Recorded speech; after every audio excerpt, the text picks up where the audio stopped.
Hola a todos, ¿qué tal? Yo soy Luz Marina Peña. Hoy vamos a ver un ejemplo de documento de trabajo. Digamos que el objetivo es que ustedes más o menos se den una idea de lo que van a entregar para el tercer bimestre y sobre todo pues más o menos de cómo se realiza un documento en general, ¿no? No deben seguir a la letra tal y como se presenta en esta presentación, se pone en esta presentación, sino que más o menos darse una idea de cómo lo podrían ustedes ir integrando. Bueno, entonces lo primero es ver qué características va a tener el documento en general. El documento, no esta parte, sino la parte de Word, debe contener las tres partes, digamos, ya completas.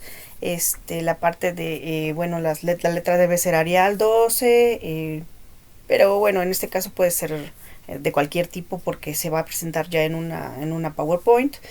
El interlineado generalmente es a 1.5 puntos porque es una manera más adecuada de leer la información, que no se pierda uno con tantos datos, ¿no? Debe estar bien alineada, entonces para que no tenga ningún conflicto, pues traten de siempre ponerla bien justificada. La sangría debe de ser de 2.5 milímetros para cada lado. Debe incluir un resumen, el objetivo, desarrollo de las tres partes integrales, las referencias bibliográficas y conclusiones, ¿no? Es considerado un ejemplo solamente para que ustedes lo vean y pues que no tengan ningún problema. Entonces las tres partes principales que van a ustedes a entregar son el marco teórico, el marco estadístico y el marco econométrico.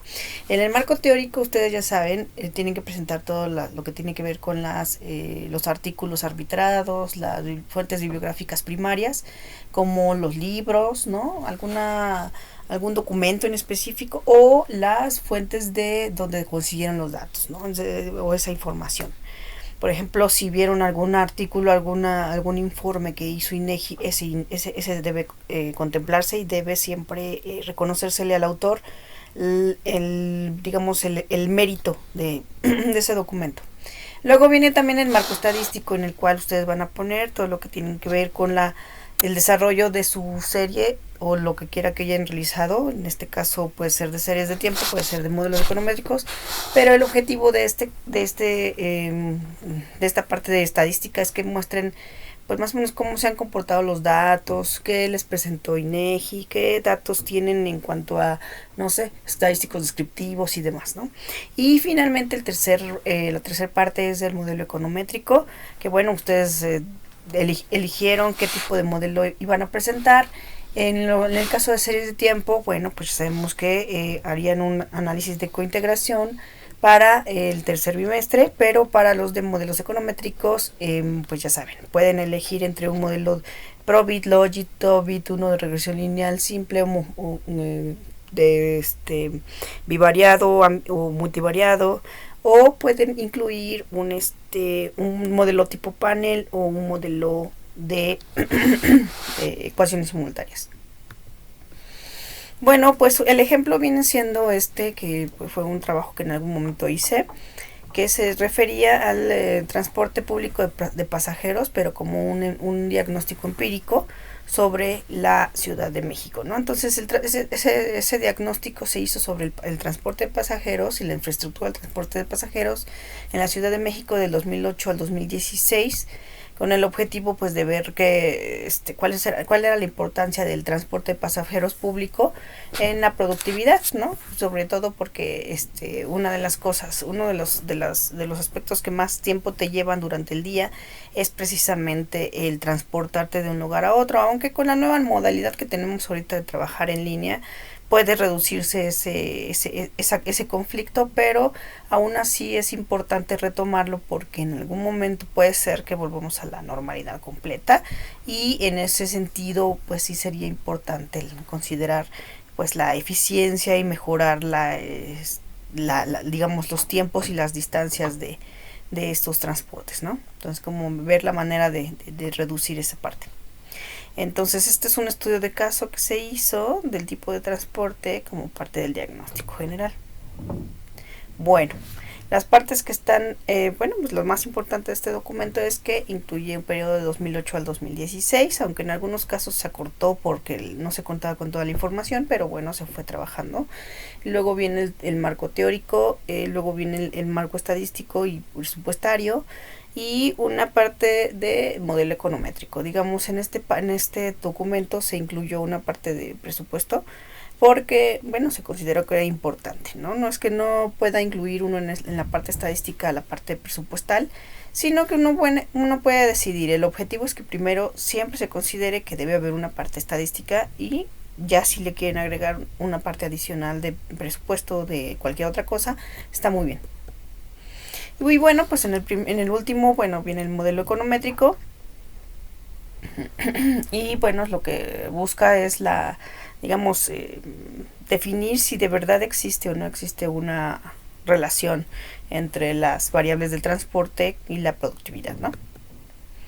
Bueno, el marco teórico está basado en el documento, bueno, en un libro importante que tiene Quinet y Vickermans. Sus teorías son que van relacionadas con con que el transporte tiene un rol muy importante en las actividades económicas, siguiendo ciertas condiciones, pero digamos lo que asumimos en este trabajo es que cuando el transporte mejora, la economía también lo hace, ¿no? Entonces, bueno, eso es lo que dice Quinet y es lo que vamos a tratar de demostrar en este documento. Si eso efectivamente tiene alguna razón o definitivamente eso no está influyendo en nada en la productividad de la gente.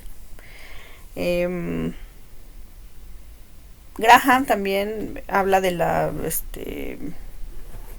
digamos, del vínculo que pueda existir entre la aglomeración y la productividad del transporte, dados digamos, las relaciones entre la densidad de la actividad económica y la productividad para ciertos sectores, ¿no? En la economía de la Unión Europea, bueno, en la parte del Reino Unido, perdón. Bueno, se tomaron varias fuentes, también Gardner, Jensen. Aquí lo que se les pide es que generalmente utilicen fuentes más cercanas a la fecha en la que ustedes están trabajando. Eso quiere decir que si ustedes, por ejemplo, abarcaron 2008 a 2016, 2018 y 2020, 2021, pues tomen las fuentes más cercanas o las más actualizadas. ¿Para qué? Para que no repitan información que hayan hecho algunos otros autores. El objetivo es que ustedes no aporten algo a la economía o aporten algo al tema en cuanto a lo que quiera que hayan encontrado de la información. Recuerden que la parte de la teoría la pueden buscar directamente en Google Academic o pues en algunas de las fuentes o fuentes bibliográficas que pueda tener alguno de las instituciones académicas, ¿no?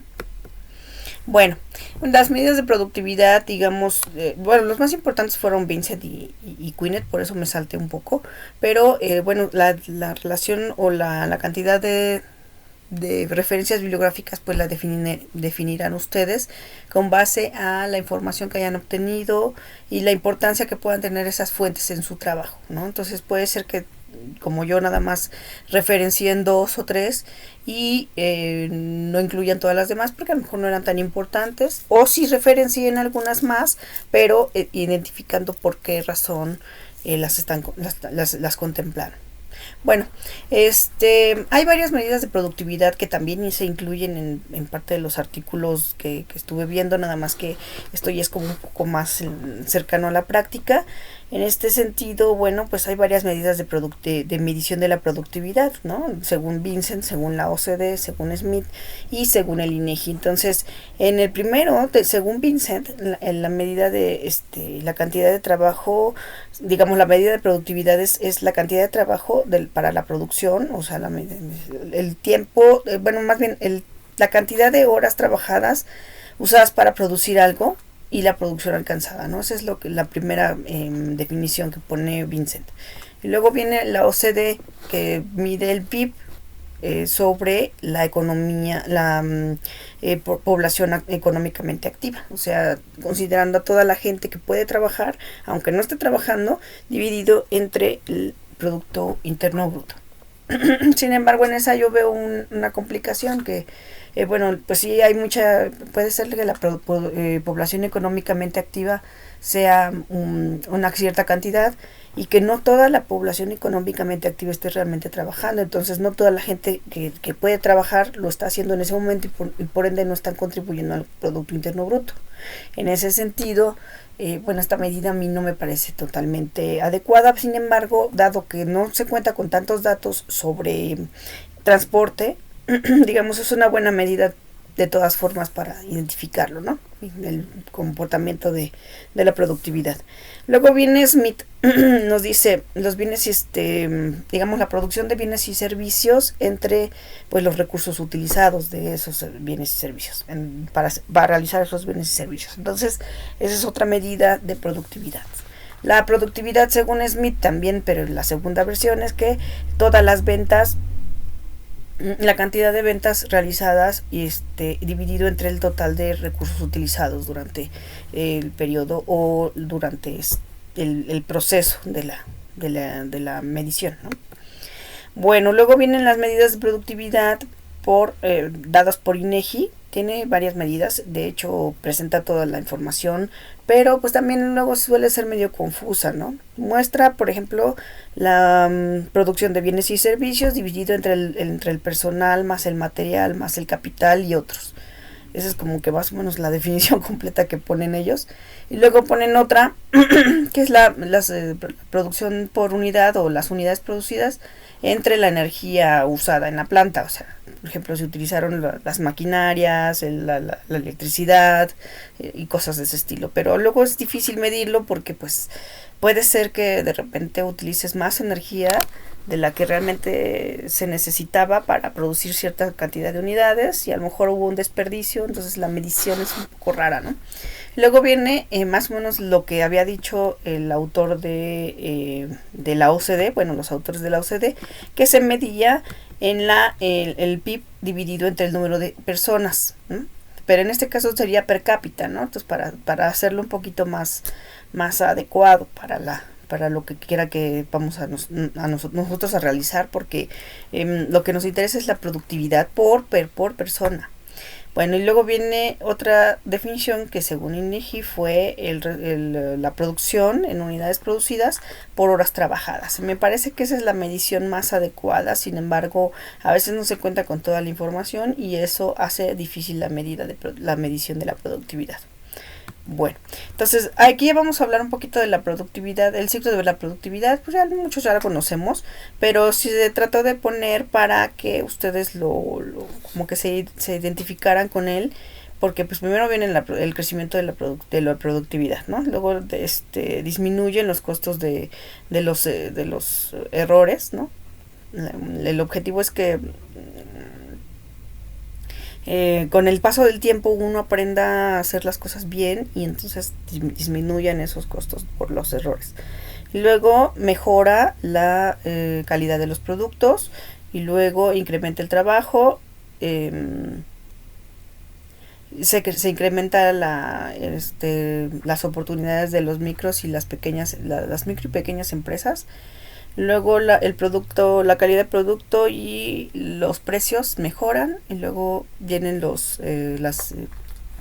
beneficios, ¿no? de la empresa y luego pues se reparten las utilidades y viene un estado de bienestar. O sea, el objetivo de esto es definir si efectivamente cuando uno mejora el tiempo de transporte y la calidad del transporte, uno mejora la productividad o crece la productividad de las personas.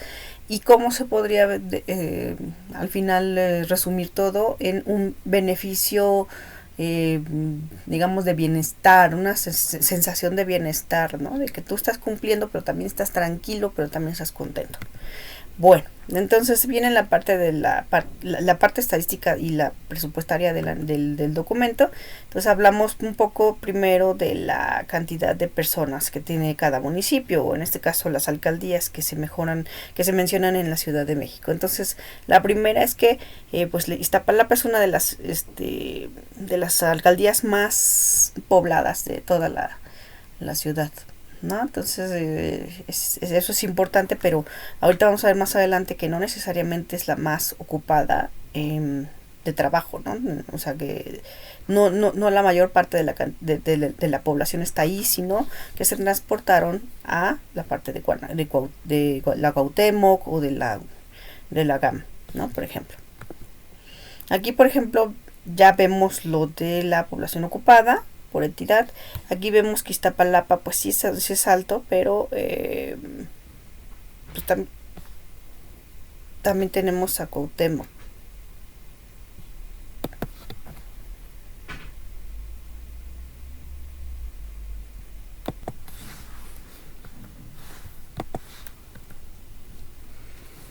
Bien, pues aquí les quise mostrar un poco de cuáles son las preferencias en el uso de transporte. Pues sí, si pueden ver más o menos el 90% de la población de la que utiliza, digamos, un transporte en general,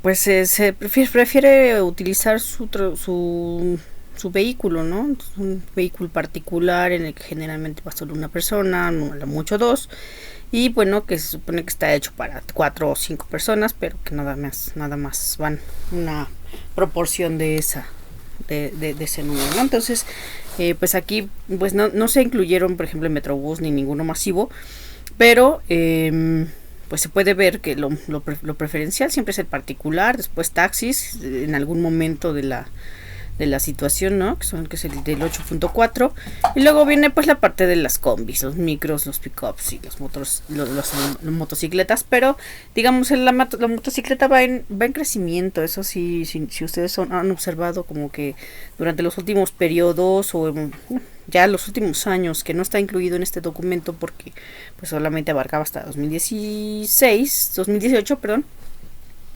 Pues se puede ver que no utilizaban tantas las motocicletas, pero si viéramos, por ejemplo, una nueva gráfica, podríamos ver que efectivamente puede ser que exista un crecimiento muy elevado de la cantidad de motocicletas que utilizan.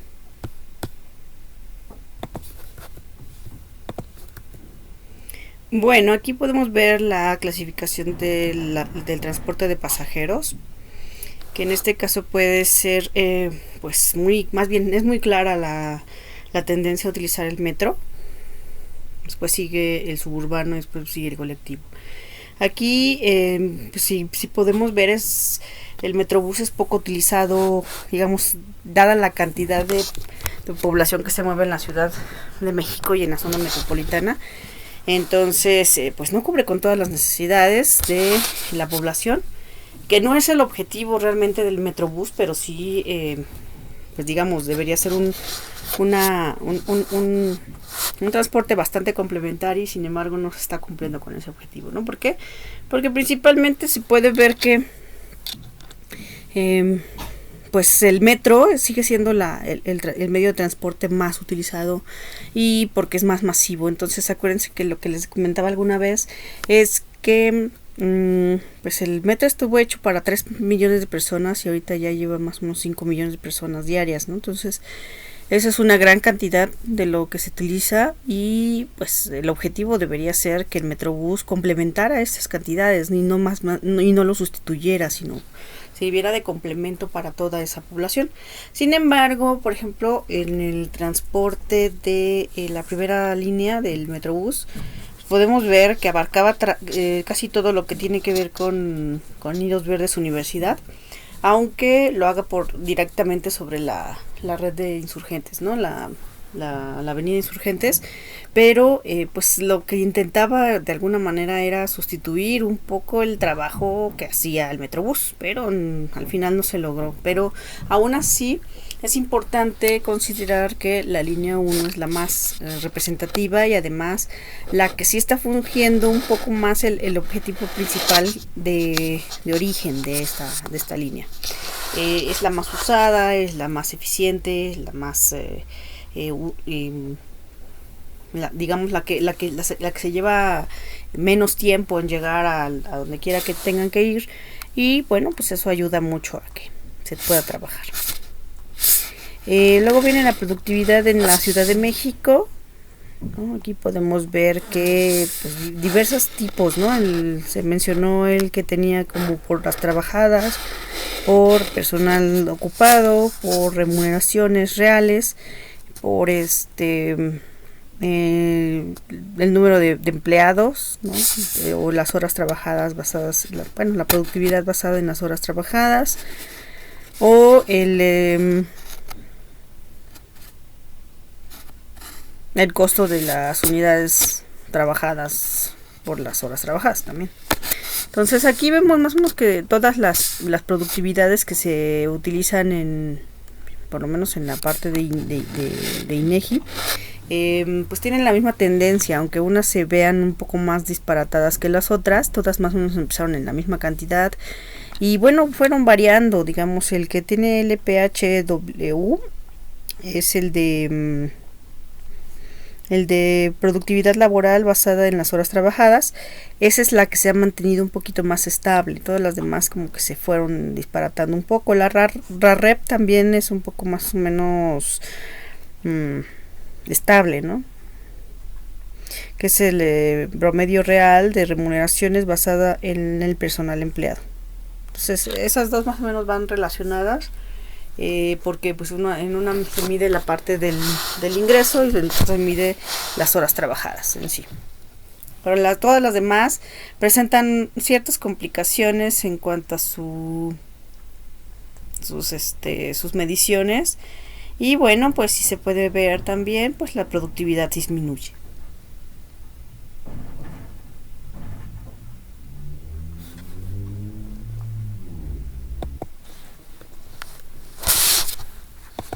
Bueno, pues también podemos ver pues aquí el presupuesto. Esa parte yo decidí incluirla, no necesariamente deben incluirla ustedes, pero pues digamos, para que se viera cómo de repente le daban mucha importancia al transporte y de repente fue reduciéndose la cantidad de millones que se le dedicaban. Entonces, en este caso, en el 2015 subió 1.9 millones de pesos. Luego en 2016 nuevamente subió 5 millones y luego bajó del 2017 al 2018, bajó 28.8 millones. Entonces, sí es importante que de repente no dejen de lado que la parte presupuestal es digamos, el factor que hace que se desarrolle o se reduzca, digamos, el crecimiento. Y no necesariamente tiene que ser inversión privada, ¿no? O sea, porque muchas veces nos dejamos llevar porque se dice que la inversión privada es la que va a dar, es el motor de crecimiento. En realidad, la inversión de donde venga, pero que sea para el beneficio del país, esa es la inversión que realmente importa, ¿no? No importa necesariamente que sea privada o pública, sino que realmente esté utilizada para el beneficio y la mejora de los factores y de los sectores del país en general. Aquí no se les olvide que siempre tienen que poner la fuente, y bueno, siempre debe ser una elaboración propia con datos de algún lado, ¿no? En este caso es de la encuesta origen-destino de INEGI, de pues los que tienen un transporte, los que usan más de un transporte, los que solo usan dos transportes, ¿no? Entonces, en este caso fue la encuesta origen-destino, pero siempre deben elaborar ustedes mismos las gráficas, pero con información de algún lado, y bueno, pues ustedes nada más dicen en qué programa se utilizó. Si fue en Excel no importa, si no lo mencionan, pero si fue en Nebius, en Stata, en CPS, SR, en Python, en lo que ustedes quieran, siempre tienen que poner en qué programa se realizó, ¿no? Bueno, en este caso podemos ver que pues la mayoría de las personas utiliza, pues se va a caminar, bueno, muchos utilizan caminar, y pues la mayoría de las personas, salvo los que utilizan auto, utilizan dos transportes, ¿no? Que puede ser el auto y puede ser no sé. Bueno, en este caso es el de, por ejemplo, el escolar, ¿no? En el escolar caminan una parte y la otra la dedican a sí, en el escolar utilizan el autobús y además utilizan caminar un poco, o utilizan dos transportes, ¿no? Que en este caso puede ser caminar un rato o o utilizar el coche o el transporte escolar y el resto en el auto del familiar. ¿no? Entonces algunos utilizan más el caminar, pero solamente cuando el trabajo te queda cerca de tu lugar de origen, ¿no? Que es tu vivienda o donde quiera que estés. Y luego viene los que pues utilizan más de un transporte, sobre todo los que utilizan el metro, pues utilizan más de un transporte, o sea, ahí utilizan el metro, el camión, caminan y a lo mejor toman un microbús y un metrobús o el suburbano, y entonces pues ahí más o menos se van a la par, ¿no? Con un 20 y un 20% más el otro 10% de lo que sea. Entonces, sí es importante como que ir viendo ese tipo de cosas. Y además que es interesante, ¿no? Ver que el comportamiento de transporte de que tienen las personas de ir y de vuelta. Bueno, en este caso también, esta fue elección mía de poner un poco digamos, la eficiencia en cuestiones de las emisiones de CO2 o pues de los contaminantes de los automóviles, para que se viera cuánto, o más bien, quién le da la importancia que debe de darle, ¿no? Entonces, en este caso, pues en la Ciudad de México o en México en general, pues no ha habido mucha reducción. Sin embargo, en otros países como Estados Unidos tampoco ha habido tanta reducción. Entonces, sí es importante